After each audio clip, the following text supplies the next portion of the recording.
Hello class 8वीं के मेरे प्यारे बच्चे, इस वीडियो में हम लोग पढ़ेंगे आपके गणित का चैप्टर 1 परमेय संख्या का अभ्यास 1F। तो मेरे प्यारे बच्चे 1F जानने से पहले मेरी एक बात ध्यान से सुन लो। अगर आपने अब तक कुछ भी नहीं पढ़ा है और आपको मैथ से बिल्कुल भी डर लगता है तो आप इस वीडियो को अंत तक देखते हो ना, तो मैं इसकी पूरी की पूरी गारंटी देता हूँ कि आपको ये अभ्यास बढ़िया समझ में आ जाएगा। और यही नहीं, आपके इस चैप्टर के पूरे मैथ के पूरे अभ्यास आसानी से समझ में आ जाएंगे। आप हमारे चैनल से लगातार पढ़ते हैं तब। तो चलो करते हैं बिना किसी विलंबता का शुरुआत। पहला प्रश्न दिया है कि निम्नलिखित प्रश्नों में से जो कथन सत्य है या फिर असत्य है उसके सामने सत्य और असत्य लिखो। जो कुछ है यानी कि कौन सा बताना इसमें है कि इसमें से 8 प्रश्न में से पहला का 8 भाग दिया है, 8 कथन दिया है। 8 में से कौन सा कथन सत्य है उसके सामने सही लिखो, कौन सा गलत है उसके सामने असत्य लिखो। तो मेरे बच्चे पहला प्रश्न लिखा है -6/7 +6/7 परमेय संख्या नहीं है। इसके कहने का मतलब है कि ये परमेय संख्या नहीं है। अब हम इसको हल करके पता करेंगे कि परमेय संख्या है या नहीं है। अगर परमेय संख्या मिल गया तो कहें कि भाई आप गलत बोल रहे हो, आप बोल रहे हो कि परमेय नहीं है और प्राप्त हो रहा है हमारा परमेय। ठीक, अगर मिल गया कि परमेय नहीं है तो कहें कि हाँ आप सही बोल रहे थे, आप कह रहे थे कि परमेय नहीं है और आंसर भी परमेय नहीं मिल रहा है। तो चलो पहले इसको हल करते हैं। लिखा क्या है मेरे बच्चे, -6/7 इसका ब्रैकेट तोड़ दो डायरेक्ट, +6/7 इसको आप हल करोगे तो दोनों सेम संख्या है, एक प्लस में और एक माइनस में, तो कट के 0 हो जाएगा। और डायरेक्ट नहीं करना चाहते तो इसका एलसीएम पहले निकाल लो। इन दोनों का एलसीएम 7 हो जाएगा, फिर ऊपर -6 उतरेगा, प्लस है तो +6 उतरेगा। अब इसको हल करेंगे, 6 -+6 मिलकर हो जाएगा 0/7।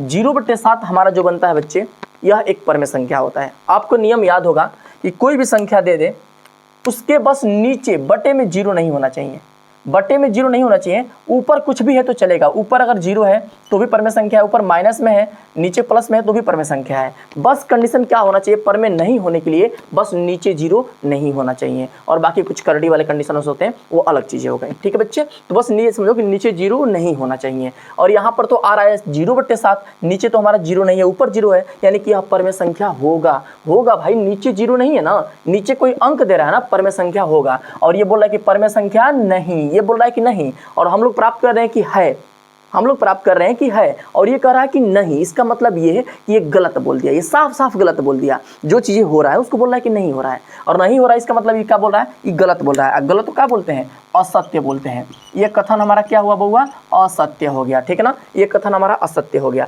वैसे ही प्रश्न नंबर 2 देखो, परमेय संख्याओं में योग का तत्समक अवयव 0 होता है। जो योग है उसका तत्समक अवयव करोगे तो उसका योग करोगे तो 0 होगा। सही बात है। जैसे देखो, आपको बोल दे केवल दे दे 4 प्लस के 4 दे दे और बोले कि इसका तत्समक अवयव क्या होगा, तो भाई देखो इसका तत्समक योग तत्समक अवयव पता क्या होता है, इसका -4 बन जाएगा। अब -4 और +4 जोड़ोगे तो इसका योगफल हमेशा क्या प्राप्त होगा, 0 प्राप्त होगा। भाई कोई संख्या दे देना, उसका योगात्मक तत्समक योग का तत्समक करोगे तो उसका माइनस चिन्ह लग जाता है सामने। और जब एक संख्या माइनस में हो गई और एक संख्या प्लस में हो गई, अब दोनों को जोड़ोगे तो जाहिर सी बात है कि दोनों 0 हो जाएगा। और ये बोल भी रहा है कि 0 होता है, हाँ भाई सही बोल रहा है, ये सत्य बोल रहा है। इसको आप लिख दो कि हाँ भैया जी आप सही हैं, आप सत्य हैं। ठीक है ना, 2 नंबर सत्य हो गया, ये गलत हो गया 1 नंबर, 2 नंबर हमारा सत्य हो गया। अब 3 नंबर देखते हैं। वैसे ही बोला परमेय संख्या 0 का योगात्मक प्रतिलोम नहीं होता है। ये तो सफा गलत बोल दिया यार। जो परमेय संख्या हमारा 0 है, 0 एक परमेय संख्या होती है। कैसे होती है, तो 0 के बटा में आप 1 लिख सकते हो, ये परमेय संख्या मिल गया। अब इसका योगात्मक प्रतिलोम नहीं होता है, यार साफ गलत बोल रहा है। होता है यार, इसका योगात्मक प्रतिलोम करोगे, इसके सामने माइनस लगा दो, यानी कि -0/1 हो तो गया इसका योगात्मक प्रतिलोम। और ये बोल रहा है कि नहीं होता है, गलत बोल रहा है। कहो आप गलत हो, असत्य। ठीक है ना, ये असत्य बोल रहा है। ठीक है भैया, ये गलत बोल रहा है। ठीक, अब वैसे ही यहाँ पर देखो, इसे एक बात समझना, किसी का भी योगात्मक प्रतिलोम निकालना हो ना, सिंपल बात है, बस उसका सामने माइनस चिन्ह ठोक दो, हो जाएगा। किसी भी संख्या का योगात्मक प्रतिलोम निकालना है, उसका सामने बस माइनस चिन्ह लगा दो, योगात्मक प्रतिलोम हो गया। तो यहाँ पर आप देखते हैं ये असत्य हो गया, 3 नंबर हमारा असत्य हो गया, गलत है। 4 नंबर देखते हैं, किसी ऋणात्मक परमेय संख्या का योगात्मक प्रतिलोम एक धनात्मक परमेय संख्या होता है।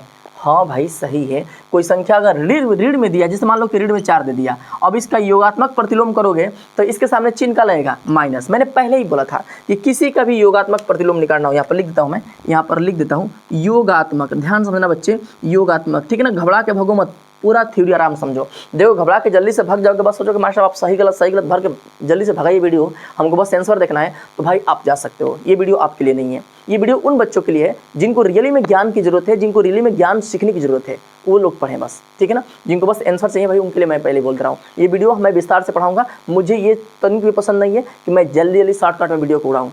मुझे ये पसंद है कि जो बच्चे मेरे पास आ रहे हो पढ़ने, उनको मैं कुछ भी अगर नहीं आ रहा है तो उनको मैं बिल्कुल बढ़िया से सिखा दूं, और मेरे पास एक बार पढ़ लें तो उनको लगे कि हाँ मैंने कहीं सीखा है, कहीं पे पढ़ा हुआ है, ठीक है ना। अब देखो यहाँ पर देखो, योगात्मक प्रतिलोम क्या होता है मेरे बच्चे, योगात्मक प्रतिलोम क्या होता है ना, किसी का भी योगात्मक प्रतिलोम निकालना हो, मान लो कोई भी संख्या उसका योगात्मक प्रतिलोम निकालना हो तो ओकरा सामने माइनस चिन्ह लगा देना। मान लो कि x है, x का योगात्मक प्रतिलोम क्या होगा, x मतलब कोई भी संख्या बट्टे में चाहे सिंपल, तो ओकरा सामने क्या लगा देना, माइनस, बस माइनस लगा देना, हो गया। अगर मान लो कोई माइनस के x है, एक योगात्मक प्रतिलोम क्या होगा, तो सेम वही काम होगा, माइनस के x के सामने एक और माइनस ठोक देना, ये हो गया इसका योगात्मक प्रतिलोम। क्लियर भैया, ये हो गया इसका योगात्मक प्रतिलोम। यानी किसी का भी योगात्मक प्रतिलोम करना हो, वो संख्या के सामने एगो माइनस ठोक देना। -4 बोला था क्या कि किसी ऋणात्मक पर में, तो मैंने ऋणात्मक पर में मान लो कि ले लिया 4/3 ले लिया, 4/3 ले लिया, ये ऋणात्मक ले लिया माइनस के। अब बोल रहा है कि इसका योगात्मक प्रतिलोम धनात्मक पर में होगा। भाई इसका योगात्मक प्रतिलोम की बात कर रहा है ना, तो एक सामने लगाएंगे माइनस, अब माइनस माइनस मिलकर हो जाएगा प्लस 4/3। धनात्मक हुआ कि नहीं हुआ, हुआ बच्चे हुआ। माइनस के सामने हम योगात्मक प्रतिलोम किए तो माइनस चिन्ह लगाए हैं, और इसका बनाएंगे हल करेंगे तो ये प्लस के 4/3 प्राप्त हो जाएगा। क्लियर है। अब वैसे ही ये प्रश्न नंबर 5 देखो, परमेय संख्या, हाँ ये हमारा क्या हुआ, सत्य के साथ पहले लिख लिया पर, ये परमेय संख्या होता है, हाँ भाई होता है, सत्य है। धनात्मक परमेय संख्या होता है, सत्य है। इसको आप लिख दीजिएगा मेरे बच्चे, यह सत्य है। ये प्रश्न आपका, ये इसका उत्तर आपका क्या बोलेगा, सत्य बोलेगा, यानी कि 4 नंबर हमारा सही है। अब 5 नंबर देखते हैं, किसी परमेय संख्या में घटाने का तत्समक अवयव शून्य होता है। नहीं यार, घटाने पे तो शून्य नहीं होगा, बस जोड़ने पे होता है। घटाने पे शून्य कतई नहीं हो सकता है। कोई संख्या आप ले लो माइनस के, अब इसका तत्समक योगात्मक तत्समक करोगे तो ये प्लस का बनेगा, योगात्मक तत्समक। अब इन दोनों को आपस में घटाओगे तो एक बीच में माइनस चिन्ह लग जाएगा। घटाने का मतलब दोनों के बीच में माइनस चिन्ह लग जाएगा। अब ये भी माइनस और ये प्लस माइनस मिलकर हो जाएगा माइनस, तो ये पहले से -4 और प्लस माइनस मिलकर -4, माइनस माइनस मिलकर हो जाएगा -8। कभी भी नहीं आ पाएगा, वो हमेशा अपने दुगुना ही प्राप्त होगा बच्चे, अपने दुगुना प्राप्त होगा। यानी कि ये क्या लिख रहा है, ये जो दिया है ना, ये हमारा जो दे रहा है ये गलत दे रहा है, ये गलत, यानी कि ये क्या हो जाएगा, असत्य। 5 नंबर हमारा क्या है, असत्य है, ठीक है, असत्य। अब वैसे ही 6 नंबर देखते हैं, परमेय संख्याओं में गुणा का तत्समक अवयव 1 होता है। हाँ भाई, परमेय संख्या में गुणा का तत्समक जो अवयव होता है ना, वो हमेशा और हमेशा 1 ही होता है। ये कथन सत्य है, ठीक है, ये कथन सत्य है। अब 7वां देखो, एक ऋणात्मक परमेय संख्या का गुणात्मक प्रतिलोम एक ऋणात्मक परमेय संख्या होती है। हाँ भाई, गुणात्मक प्रतिलोम में क्या करना होता है, गुणात्मक प्रतिलोम किसी का निकालना हो ना, पहले ये भी समझ लो, आ गया टॉपिक समझ लो। गुणात्मक प्रतिलोम, हेडिंग डालो, गुणात्मक प्रतिलोम। गुणात्मक प्रतिलोम कहाँ से आओ, यहाँ पर देख लेते हैं बच्चे, यहाँ पर देख लेते हैं, थोड़ा ध्यान समझना। ये गुणात्मक प्रतिलोम क्या होता है, गुणात्मक प्रतिलोम क्या होता है, प्रतिलोम, ठीक है ना, प्रतिलोम। इसका मतलब क्या है ना, गुणा का उल्टा। जैसे मानो कि x है, x का गुणात्मक प्रतिलोम क्या होगा, तो इसके x से घात में -1 कर देंगे, यानी कि 1/x हो जाएगा गुणात्मक प्रतिलोम। किसी का भी गुणात्मक प्रतिलोम निकालना है, सिंपल से एक ट्रिक समझो, ओकर टंगरी रख के पलट दो, गोड़ ऊपर मुड़ी नीचे। जैसे आपको हम बोले 3/4 का गुणात्मक प्रतिलोम क्या होगा, तो इसका टंगरी देखो पलटो, 4 ऊपर और 3 नीचे, यानी कि 4/3 इसका हो जाएगा गुणात्मक प्रतिलोम। अगर माइनस की संख्या दे दे आपको, माइनस के 2/3 का गुणात्मक प्रतिलोम क्या होगा, तो इसका सेम वही काम, टंगरी देखो पलट दो, 3 ऊपर 2 नीचे, 2 के सामने माइनस है तो माइनस लग जाएगा। यानी माइनस का चिन्ह नहीं बदलता है बउआ, नहीं बदलता है, बस अंश वाला हर में हो जाता है और हर वाला अंश में। मतलब जैसे मैं खड़ा हूँ और मेरा गुड़े ऊपर और मुड़ी नीचे कर दो, मैं पढ़ा नहीं पाऊंगा और आप पढ़ नहीं पाओगे और मैं हो जाऊँगा गुणात्मक प्रतिलोम, ठीक। और अब मानो कि मैं पढ़ा रहा हूँ बढ़िया से और आप पढ़ नहीं रहे, मोबाइल खाली मोबाइल में टिकटॉक देख रहे हो, कुछ और चीज़ देख रहे हो, तो मैं क्या करूँगा, आपका कर दूंगा गुणात्मक प्रतिलोम। और आप गुणात्मक प्रतिलोम में हो जाएंगे, फिर आपके पापा से बुलवा के और उसके ऊपर कुछ 2-4 हाथे दिलवा दिया जाएगा, ठीक है। तो फिर आप पढ़ने में मन लगा देंगे बच्चे, ठीक है। उसी को बोलते हैं गुणात्मक प्रतिलोम, मतलब किसी को उल्टा कर देना, बांध कर सही से लटका देना ऊपर नीचे, ठीक है। ये हो जाएगा एक ऋणात्मक परमेय संख्या है, गुणात्मक प्रतिलोम हमेशा ऋणात्मक संख्या होती है। हाँ भाई सत्य है, ये आप सत्य बोल दिए भैया, आपने सत्य बोल दिया, दिल खुश कर दिया, आपने सही बोल दिया, ठीक है। अब वो ऐसे ही प्रश्न नंबर 8 देखो, एक परमेय संख्या का x, एक परमेय संख्या x का योगात्मक प्रतिलोम x होता है। हाँ भाई, जब परमेय संख्या उसका योगात्मक प्रतिलोम करोगे ना, तो उसका योगात्मक प्रतिलोम करोगे तो x ही होगा। ये भी हमारा क्या है, ये भी हमारा सत्य ही हो रहा है। ठीक बच्चे, ये भी हमारा सत्य ही हो रहा है। क्लियर है ना। अब इसका प्रश्न नंबर 2 देखते हैं मेरे बच्चे। ये प्रश्न नंबर 2 में क्या बोल रहा है ना, रिक्त स्थानों की पूर्ति कीजिए। मतलब जहाँ पे खाली स्थान है वहाँ पे क्या भरा जाएगा, कौन सा अंक भरें ताकि ये दोनों पक्ष बराबर हो सके। तो मेरे बच्चे एक बात ध्यान से सुनो, इस तरह के प्रश्नों को बोलते हैं समीकरण। क्यों समीकरण बोलते हैं, तो बराबर बनाकर बराबर के दोनों तरफ एक एक पक्ष देता है ना, बोलते हैं समीकरण। मतलब बराबर लगा दिया, देखो ध्यान से, समीकरण कैसे पता चल रहा है कि समीकरण है कि नहीं है, बराबर लगा दिया, एक इधर भी कुछ अंक दे दिया, इसके इधर भी कुछ अंक दे दिया, और इसके इधर भी कुछ अंक दे दिया। यहाँ पर बराबर, इसके इधर कुछ अंक, इधर कुछ अंक। जिसे मानो कि यहाँ बराबर, जैसे तराजू मानो, तराजू है, हेने पलरा 50 किलो का हम बांट कर रख दिए, हेने 50 किलो गेहूँ रख दिए। दोनों अलग अलग है लेकिन है दोनों बराबर है ना, देखने में दोनों अलग अलग है लेकिन वजन दोनों का बराबर है तरजुई पे। तो इसी तरह से इसमें समीकरण में होता है कि बीच में बराबर होता है और दो को पलरा होता है, दोनों में क्या करें कि दोनों बराबर हो जाए, ऐसा ही करना होता है। एक सिंपल सा सलूशन होता है कि जहाँ पे खाली स्थान है वहाँ पे आप x भर दो, जहाँ जहाँ खाली स्थान है वहाँ पे पहले x भर दो। देखो मैं बताता हूँ फिर से, सुनो मेरे बच्चे, समीकरण हल करने का 3 नियम है। अगर खाली स्थान दिया है तब, अगर खाली स्थान नहीं है तो 2 नियम हो जाएगा। तो ध्यान समझो 3 नियम क्या क्या होता है। पहला नियम हमारा ये बोलता है कि खाली स्थान जहाँ पे होगा वहाँ पे x मानो, और दूसरा स्थान ये बोलता है कि यक्स जहाँ पे मिल गया आपको उसको अकेला करो, और तीसरा नियम ये बोलता है कि उसको धनात्मक बना दो, ऋणात्मक नहीं होना चाहिए, धनात्मक होना चाहिए। देख लो इन 3 नियम को हम लिख देते हैं। पहला नियम ये है कि खाली स्थान पे x भरो, ठीक है, खाली स्थान पे क्या भरना है, इसको थोड़ा ब्लू से लिखते हैं, ठीक है ना, इसको ब्लू से लिखते हैं। पहला नियम क्या होगा बच्चे कि खाली स्थान पर खाली जगह पे क्या भरना है, x, खाली की जगह पे क्या भरोगे x। और दूसरा नियम ये हो जाएगा कि यक्स को अकेला, यक्स को क्या करना है, ये इंपॉर्टेंट लाइन है, ये बहुत इंपॉर्टेंट लाइन है इस प्रश्नों को बनाने के लिए। और तीसरा काम क्या होगा, x को धनात्मक बनाएंगे। धनात्मक मतलब यक्स कभी ऋणात्मक हो ही नहीं सकता, इसको हमेशा प्लस में रखा जाएगा। ये बहुत ही इंपॉर्टेंट लाइन है, इसको अच्छे से दिमाग में बैठा लो मेरे बच्चे। है क्या यार, इसमें सिंपल है, बहुत रटना थोड़े है। जहाँ खाली स्थान था सिंपल सा x मान लो, वैसे a से लेकर z तक की कोई भी संख्या आप मान सकते हो, लेकिन सिंपल आप x ही मानिएगा। x एक जनरल टर्म में एक प्रचलित शब्द है, इसलिए आप x ही मानिएगा। इसके बाद यक्स मानने के बाद यक्स को अकेला करिएगा। आप कहोगे मास्टर यक्स अकेला कैसे होता है, फिर यक्स धनात्मक, तो कहोगे मास्टर धनात्मक कैसे होता है। दोनों नियम सिखाता हूँ बच्चे, धैर्य से सीखो, दोनों नियम सिखाता हूँ। जैसे मैंने यहाँ पर खाली स्थान था x मान लिया, अब x मानने के बाद हम करेंगे x को अकेले। अब ये x अकेला कैसे होगा, क्या करना पड़ेगा, तो देखो कि बराबर के किस तरफ x है, बराबर के इधर x है, इधर बराबर के इधर x है। इसको बोलते हैं ना, बोलते क्या है ना, दो पक्ष, बराबर के हेने वाला को बोलते हैं, हेने वाला को बोलते हैं दाया पक्ष, और हेने वाला को बोलते हैं क्या बच्चे, बाया पक्ष। ये बाया है और ये दाया है, तो जिधर x है बाया या दाया, जिस तरफ x है मेरा, जिस तरफ x है उधर कोई अंक होना ही नहीं चाहिए, उसी को बोलते हैं यक्स को अकेला करना। उधर कोई भी अंक होना नहीं चाहिए। तो देखो इधर x है, इसके तरफ कोई अंक है क्या, बराबर के इस साइड में x था। ध्यान समझो यार, ध्यान समझो मेरे बच्चे,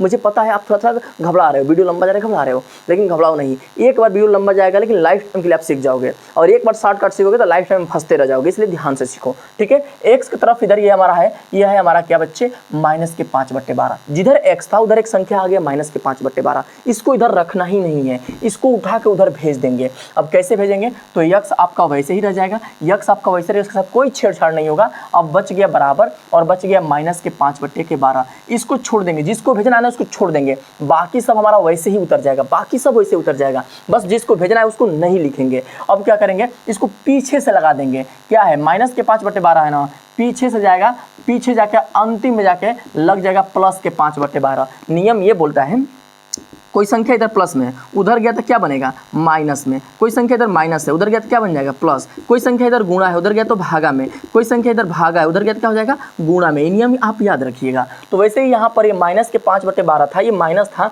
मैंने उधर भेजा, वो हो गया है प्लस में। ये बात दिमाग में अच्छे से याद रखना। और इधर से इधर आता है तो भी नियम चेंज होता है, हेने भागा में रहेगा, हेने जोड़ रहेगा तो हेने आके घटाना, हेने भागा तो हेने आके गुणा, हेने गुणा तो हेने आके भागा। ये दोनों तरफ का नियम काम करता है, आगे पीछे दोनों, बस अपने आप का उल्टा होता है। जोड़ का उल्टा घटाना, और घटाना का उल्टा जोड़, और गुणा का उल्टा भाग, और भाग का उल्टा गुणा। ठीक है बच्चे, तो अब यहाँ पर हम इसको भेज दिए हैं, ये माइनस में था, इधर आके प्लस में हो गया। अब x की वैल्यू क्या बनेगी मेरे बच्चे, सिंपल है यार, इसको देख के आप समझ रहे हो कि 0 बनेगा, लेकिन जिनको नहीं आ रहा है लो हल करा देते हैं। 12 और 12 का एलसीएम 12 प्राप्त होगा। क्लियर।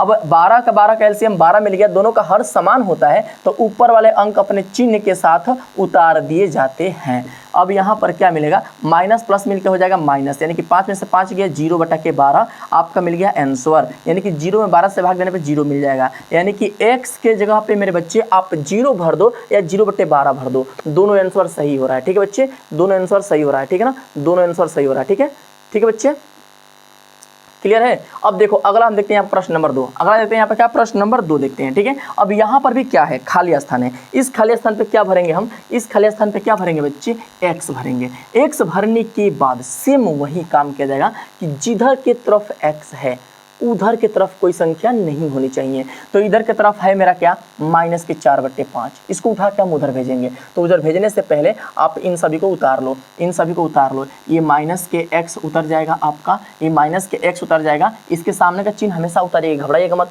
इसके सामने का हमेशा चिन्ह उतरेगा, x के सामने माइनस है तो माइनस उतरेगा, बराबर 0 है तो 0 भी उतार लो, इसे उतारा नहीं जाता है लेकिन उतार लो। फिर इधर ये -4/5 है, आपको पता है कि इधर माइनस उधर गया क्या होगा प्लस, तो इधर आके प्लस में 4/5 बन जाएगा। अब माइनस के x बराबर 0 को हटा दो, 0 नहीं लेते हैं, 0 कभी भी जोड़ना हो चाहे घटाना हो तो उसको नहीं लेते हैं, गुणा भाग में चलता है लेकिन जोड़ घटना में नहीं चलता है, हटा देते हैं, हट गया, बन गया प्लस के 4/5। लेकिन अब आ जाओ नियम पे, देखो मैंने x को अकेला बोला था, x अकेला हो गया, पहले खाली स्थान पे x भरना था मैंने भर भी दिया है, दूसरा x को अकेला करना था मैंने x को अकेला कर दिया। देखो x बराबर के इस साइड में है, इस साइड में कोई संख्या नहीं है, यानी कि नियम नंबर 2 भी हमारा फॉलो हो चुका है। अब नियम नंबर 3 पे आ जाओ, x को धनात्मक बनाओ, धनात्मक। देखो भैया x धनात्मक है कि ऋणात्मक है, ऋणात्मक है बच्चे, माइनस चिन्ह है, इसका माइनस सिंपल उठा के उधर भेज दो, तो x इक्वल टू -4/5, यही आपका बन गया आंसर। बस इसका चिन्ह उठा के आप डायरेक्ट उधर भेज सकते हो, कोई दिक्कत नहीं है, यानी कि -4/5 आपका क्या बन गया आंसर। अब वैसे ही प्रश्न नंबर 3 देख लो मेरे बच्चे, ये प्रश्न नंबर 3 क्या कह रहा है ना, ये भी सिंपल सा है, सिंपल सा ये भी है कि जहाँ पर कुछ नहीं भरा गया वहाँ पे क्या मान लोगे, x मान लेना, खाली स्थान पे क्या मानोगे मेरे बच्चे, x मानना। अब वही सिंपल सा काम करेंगे कि x को अकेले फिर धनात्मक, तो x बराबर के हिन्ने है, अकेला तो पहले ही कर दिया यार, ये तो बहुत सिंपल है यार, पहले ही अकेला कर दिया, इसमें कुछ करना ही नहीं है, आपका काम ज़्यादा हल कर दिया है। बस सेकेंड काम बचा है, थर्ड काम x तो धनात्मक करना, तो x हमारा धनात्मक भी है, ये भी काम हो गया, लो दूसरा तीसरा तीनों काम फॉलो कर दिया। अब बचा क्या है, इसके विपक्ष वाला पक्ष जो है ये हल करके छोटा किया गया है कि नहीं, देख लो हल करके छोटा किया गया कि नहीं किया गया है। लास्ट में को चलो स्टेप बढ़ा देते हैं, हल करना, हल करके छोटा करना, हल हल सरल सरलतम हल, ठीक ना, सरलतम सरल हल, ठीक ना, सरलतम हल, ठीक ना, मतलब छोटा रूप में हल होना चाहिए। तो x का जो इधर वैल्यू दिया है ये हल अभी पूर्ण रूप से नहीं है, क्यों, इसके घात में -1 लिखा है, और किसी के घात में -1 लिखता है या फिर कोई भी घात में माइनस लिख दे तो उसका मतलब है कि उसको टंगरी धर के पलट देना है। माइनस का मतलब शनि का मुहूर्त चल रहा है बच्चे, जेकरा का पारे पर माइनस नहीं चलता है कि एकदम निगेटिव हो गया है लड़का, जैसे लड़का लड़की पढ़ता है, पढ़ने में तेज रहता है, बाद में जाके बिगड़ जाता है या फिर किसी कारण पढ़ाई नहीं कर पाता है, तो लोग कहते हैं कि भाई इतना निगेटिव जा रहा है, माइनस में जा रहा है, तो जेकरा माइनस में चला गया, निगेटिव में हो गया बउआ, उसका काम गड़बड़ है। कैसे काम गड़बड़ है, मैथ्स के रूप से समझो। देखो एक का पारे पर माइनस चढ़ गया है ना, माइनस का मतलब ये था सीधा अब पलट जाएगा, जेकरा का पारे पर माइनस होता है ना वो पलट जाता है, तो ई है इसका 1/-2, तो अब हो जाएगा -2/1। अब जो माइनस था वो प्लस में अब चला जाएगा, अब प्लस के 1 हो जाएगा बराबर x। कैसे पता चला, तो भैया तोहरा पर माइनस चढ़ेगा ना तो तुम उल्टा हो जाओगे, जो काम सही कर रहे थे वो काम अब गलत करने लोगे, जो काम जाना था हेन जाओगे हेन्ने, उसी को बोलते हैं माइनस चढ़ जाना। तो गणित में माइनस चढ़ता है तो उसमें भी उल्टा ही होता है, टंगरी पलट दो, नीचे वाला ऊपर, ऊपर वाला नीचे, सिंपल सा बात याद रखना, कपारे पर माइनस लिखे ना हम टंगरी धर के पलट देना, नीचे वाले को ऊपर, ऊपर वाले को नीचे, हो जाएगा वो प्लस में। अब प्लस में आ चुका है, x की वैल्यू -2/1, अब 1 से 2 में भाग दोगे तो मिलेगा -2, यानी x की वैल्यू आपको मिल गया -2, आपका आंसर। क्लियर है बच्चे। अब वैसे ही प्रश्न नंबर 4 देखो, खाली स्थान पे क्या भरा जाएगा, तो खाली स्थान पे x भरा जाएगा, ठीक है, खाली स्थान पे हमेशा x ही भरा जाएगा और कुछ नहीं भरा जाएगा। अब यहाँ पर क्या करेंगे, इसको हल करेंगे, नियम फॉलो हो रहा है, खाली स्थान पे x भर दिए, x को अकेला करना है, x अकेला है ये है, x को धनात्मक करना है, x धनात्मक भी है, तीनों नियम एक ही बार में फॉलो हो गया। तो अब चौथा पे आ जाते हैं कि इसको सरल करना है, यानी जो इसके विपक्षी वाला पक्ष बचा है उसको कटा के छोटा करना है, चाहे हल करके छोटा करना है। तब बउआ देख लो, इसको हल कर लेते हैं, ये है गुणा के रूप में, सबको पता है कि गुणा में डायरेक्ट ऊपर से ऊपर गुणा कर दो और नीचे से नीचे गुणा कर दो, या फिर आपका मन है कि हम थोड़ा कटा के छोटा कर लें तो कटा सकते हो। 2 से हमारा 4 कटेगा, 2 बार में जाएगा, 2 एकम में 2, 2 दूना के 4, अब 3 से 3 एकम में 3 और 3 एकम में 3 कट गया, ठीक है बच्चे, अब कोई नहीं कटेगा, नीचे से ऊपर वाला कटाया जाता है हमेशा। ऊपर का कोई अंक है ना, उससे नीचे वाले में भाग दो तो उसको कटाया जाता है, अगर नहीं लगेगा तो छोड़ देंगे, नहीं कटाएंगे। अब देखो कट गया, सब बच रहा है ऊपर एक और एक, एक का एक में गुणा करेंगे एक मिलेगा, और ये माइनस और ये प्लस मिलकर हो जाएगा माइनस। ठीक है बच्चे, अब फिर नीचे एक का गुणा करेंगे दो में तो दो एक में दो मिलेगा, यानी एक्स की वैल्यू माइनस के 1/2 हो रहा है, यही आपका आंसर। अब कुछ बच्चे कहेंगे कि सर आपने बोला था कि यक्स माइनस में नहीं होना चाहिए, इधर तो ये माइनस में दे दिया है। तो नहीं बउआ, मैंने बोला था कि यक्स माइनस में नहीं होना चाहिए, यक्स धनात्मक होना चाहिए। ये जो हमारा माइनस आया है ना, वो उत्तर अंक के सामने माइनस आया है, यक्स के सामने माइनस नहीं है, यक्स हमारा पॉजिटिव है, तो ये हमारा चलेगा, कोई दिक्कत नहीं है। ठीक है ना, बस इसको माइनस में मत होने देना, इधर माइनस होगा चलेगा, कोई दिक्कत नहीं है। ठीक है बच्चे, समझ रहे हो ना, तो ये हमारा बन गया आंसर। क्लियर है। अब मेरे प्यारे बच्चे प्रश्न नंबर 3 को देखते हैं। इसमें क्या बोल रहा है ना कि x का मान आप ज्ञात करो। तो किसी भी प्रश्न में x की वैल्यू ज्ञात करने के लिए एकदम सिंपल नियम मैंने आपको पहले दूसरे वाले प्रश्न में सिखाया था कि x को अकेला करो और दूसरा नियम x को धनात्मक करो। ठीक है, पहले x भरना होता है, लेकिन यहाँ पर तो x भर ही दिया है, तो दो ही नियम बचेगा यहाँ पर। पहला काम ये बचेगा कि x को अकेला, x बराबर सिंगल, और सेकेंड काम क्या हो जाएगा कि x बराबर पॉजिटिव। दो ही नियम तो बच गया, x बराबर पॉजिटिव और x बराबर सिंगल। दो नियम का फॉलो करो और प्रश्न का आप आंसर निकालो। ठीक है बच्चे, तो पहला प्रश्न है 2/3 गुणते x बराबर 1। अब देखो जिधर x है, ध्यान समझो, जिधर x है उधर और कोई संख्या है क्या? हाँ भाई है। अगर उधर कोई संख्या है तो उसको उठाकर हम दूसरी तरफ भेज देंगे। दूसरे तरफ भेजने का नियम आपको पता है कि इधर गुणा में रहेगा, उधर जाके भागा में हो जाएगा। तो देखो इधर x के साथ 2/3 है, और देखो तो इसको बारी बारी से भी भेज सकते हो, चाहो तो इकट्ठे भी भेज सकते हो। मैं क्या कर रहा हूँ कि x के साथ 2/3 है गुणा में, होने गया तो हो जाएगा भागा में। तो x = के 1 भागा, इधर 2/3 डायरेक्ट उधर उठा के भेजो, 2/3 भागा में हो जाएगा। आपको मैंने पहले ही बोला था कि जिसको भेजना होता है उसको ढक लो और बचे हुए को उतार लो, बस जिसको भेजना है उसको ढको, बाकी सब बचे हुए को उतार लिया मैंने। अब उतारने के बाद जो बच्चा जो ढका गया था उसको पीछे से जाके लगा देंगे, इधर ये गुणे में था, इधर जाके हो जाएगा भागा में, 2/3। x की वैल्यू क्या बनेगा? 1 भागा, सबको पता है भागा डायरेक्ट भागा में नहीं होता, इसको बदलना पड़ता है गुणा में। 3 ऊपर और 2 नीचे हो जाएगा, तो x की वैल्यू क्या होगा? 3 × में 3/2 आपका आंसर। और एक बात ध्यान सुनना, कुछ बच्चे कहेंगे सर 2/3 के सामने तो प्लस का चिन्ह है, आपने गुणा कैसे मान लिया? तो भाई उससे फर्क नहीं पड़ता है, इनके x के बीच में देखना होता है कि गुणे का चिन्ह है या भाग का चिन्ह है। इनके बीच में एक बार देख लिया करो, ठीक है ना, इनके बीच में भी एक बार देखना जरूरी होता है। तो इनके बीच में ये भागा के गुणे के साथ था, ठीक है। अगर माइनस प्लस होता तो इसके सामने का चिन्ह देखते हैं, लेकिन गुणा है तो पहले गुणा वाला ही चिन्ह ले लिया जाएगा। ठीक है, तो इधर ये भागा में आके हो गया 2/3/2 आपका आंसर। अब वैसे ही ये प्रश्न नंबर 2 है, इसका क्या आंसर होगा? सिंपल है यार, x इधर है ना, x यहाँ है ना, एक को अकेला करेंगे, बाकी इधर कोई संख्या है इसको उठा के आप उधर भेजो। तो यहाँ पर बनेगा 3/4 हमारा माइनस के, उधर गया तो हो जाएगा प्लस के। तो x बराबर 0 प्लस के 3/4 = x की वैल्यू हमारा 0 हट जाएगा, प्लस में तो हट जाएगा, बचेगा बस क्या? x की वैल्यू प्लस के 3/4 आपका क्या हो गया? आंसर हो गया। क्लियर है। अब वैसे ही प्रश्न नंबर 3 देखो, सिंपल सा नियम है, x जहाँ पर है उसको अकेला करेंगे, बाकी सभी संख्या को एक तरफ भेज देंगे। x इधर है, इसके साथ गुणे में माइनस के 4/3, 5/4 है, इधर ये गुणा में है, उधर गया तो क्या हो जाएगा? भागा में। अब कहोगे मार्ट साहब इधर तो माइनस में, तो इधर जाके जोड़ में होगा क्या? नहीं मुन्ना, ऐसा नहीं होता है। गुणा या भाग का चिन्ह देना तो पहले गुणा और भाग का चिन्ह देखते हैं, जोड़ और घटाना नहीं देखते हैं। अगर गुणा और भाग नहीं होता है तब जोड़ या घटाना का चिन्ह का नियम लगाया जाता है, लेकिन यहाँ पर गुणा आ गया तो पहले गुणा वाला ही नियम लगाएंगे, माइनस से अब कोई मतलब नहीं रह जाएगा। बढ़ियार गुणा है तो गुणे का ना चिन्ह लेंगे, जब बढ़ियार आता हो ना, जैसे जंगल है, जंगल में शेर उसका राजा होता है, क्यों? क्योंकि भाई बढ़ियार है। बढ़ियार अलग चीज़ हो गया भाई, उससे बड़े बड़े जानवर पड़े हुए हैं, लेकिन उसके पास अलग कॉन्फिडेंस होता है, उसका एक विश्वास अलग है, वो विश्वास के दम पे राजा बनता है, ना कि दम पे, बुद्धि के दम पे या जोर पे, ऐसा नहीं होता है। तो उसी तरह से ये बड़ा है भाई, क्यों है ये बड़ा? भाई गुणा वाला चीज़ बड़ा है, कॉन्फिडेंस इसका हाई फाई है, तो पहले इसी का नियम फॉलो किया जाएगा। ठीक है, तो उसी तरह से x के साथ इधर ये क्या है कि 5/-5/4, इधर गुणा में, उधर गया तो हो जाएगा भागा में, भागा में माइनस के 5/4 लिखा जाएगा। अब सबको पता है कि भागा में है तो इसको बदलेंगे गुणा में, और जब गुणा में बदलता है तो नीचे वाले को पलट देते हैं, जेकरा सामने भागा होगा वो अंक पलट जाता है, टंगरी धके पलट दो, गोड़ ऊपर और मूड़ी नीचे, हो जाएगा आंसर। 4 × में 4 और बटा में माइनस के 5 आपका आंसर। क्लियर है। अब वैसे ही 5 नंबर देख लेते हैं, नहीं 4 नंबर देख लो। यहाँ पर क्या है कि x यहाँ पर दिया गया है, x के साथ ये संख्या इधर बची हुई है गुणा में, उधर जाएगी तो भागा में, तो = क्या हो जाएगा? 1 भागा माइनस के 6/के माइनस के 7। अब इसको हल करेंगे तो x = के 1 गुणते 7 ऊपर और 6 नीचे हो जाएगा, माइनस माइनस के चिन्ह के साथ। ठीक है, माइनस माइनस के चिन्ह के साथ, क्योंकि भागा है तो इसको पलटेंगे गुणा में बदल जाएगा। x की वैल्यू क्या होगी 7 एकम 7 माइनस के 6 एकम 6 माइनस के, माइनस से माइनस कैंसिल हो जाएगा मेरे बच्चे, x की वैल्यू मिल जाएगा 7/6 आपका आंसर। क्लियर है ना, यही इसका आंसर बन गया। अब वैसे ही 5 नंबर देखो सिंपल है, x जिधर है इधर कोई संख्या है क्या, नहीं है यार, सिंपल काम हो गया। तो विपक्षी वाले पक्ष को बस हल कर लेते हैं, इसको हल कर लो।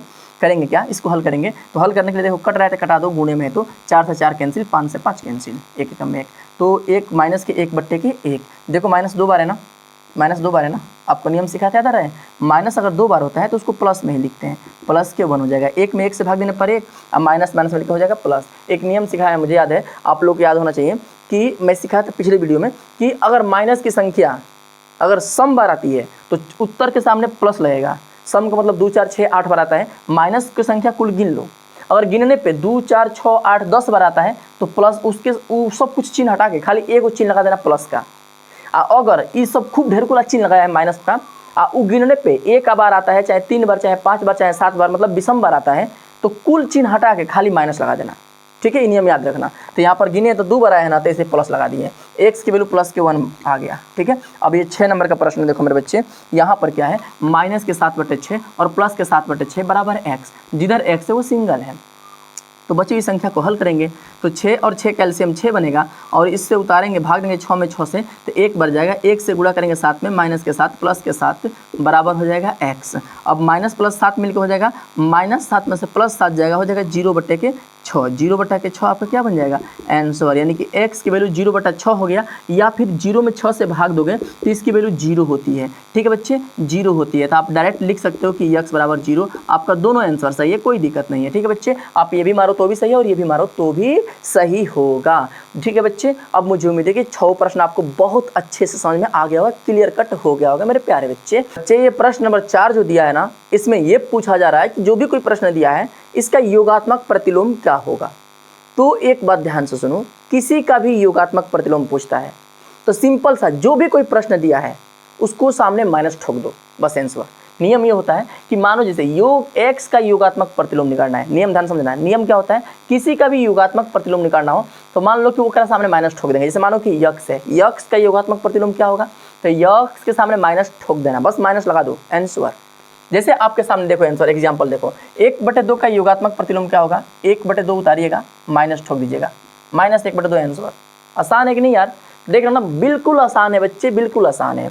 वैसे माइनस 3/8 है, इसका योगात्मक प्रतिलोम क्या होगा, तो इस माइनस 3/8 के सामने आप एक और माइनस एक्स्ट्रा ठोक दीजिएगा। जो भी कोई हो, माइनस में चाहे प्लस में फर्क नहीं पड़ता है, ओकरा सामने एक माइनस लगाना है, मतलब लगाना है। ये नहीं देखिए कि माइनस पहले से दे दिया तब माइनस नहीं लगाएंगे, ना ना, उससे कोई मतलब नहीं है।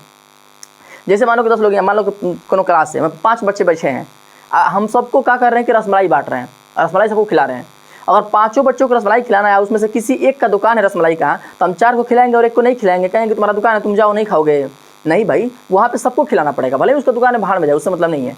तो ऐसे यहाँ पर माइनस है तो उससे अलग बात हो गई, इसको योगात्मक प्रतिलोम करना है तो एक सामने माइनस ठोका ही जाएगा।